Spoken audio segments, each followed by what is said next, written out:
এত দূরই, এর চেয়ে বেশি কিছু না। কেন প্রাইভেট পাবলিকের মধ্যে বৈষম্য করা হবে?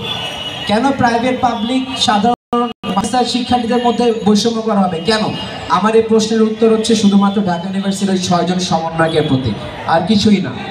এবং লাস্টভাবে আমি একটা কথা বলতে চাই, আমরা সবাই শিক্ষার্থী, আমরা সবাই সবসময় এক হয়ে থাকবো। আমাদের মধ্যে কোন্দল লাগবে, ঝামেলা হবে, অনেক কিছুই হবে।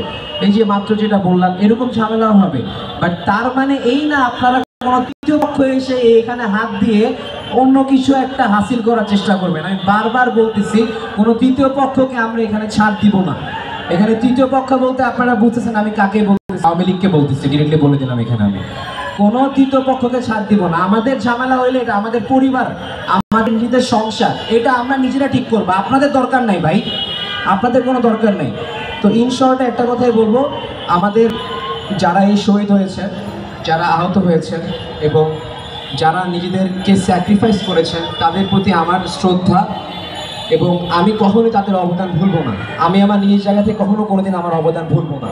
এবং আমরা চাবো যে আপনারা যেন আগামী 20 বছর, 30 বছর, 50 বছর পরও যে যতদিন আমরা আল্লাহ আমাদেরকে বাঁচিয়ে রাখে, আমরা যেন তাদের অবদান না ভুলি। এবং ইনশাআল্লাহ এই দেশ স্বাধীন হয়েছে, দেশ একটা গণতান্ত্রিকভাবে হয়তোবা চলছিল না, কিন্তু এখন গণতান্ত্রিক আসবে এবং চলে এসেছে।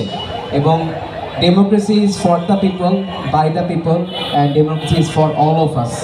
ধন্যবাদ সবাইকে। ইনকিলাব জিন্দাবাদ।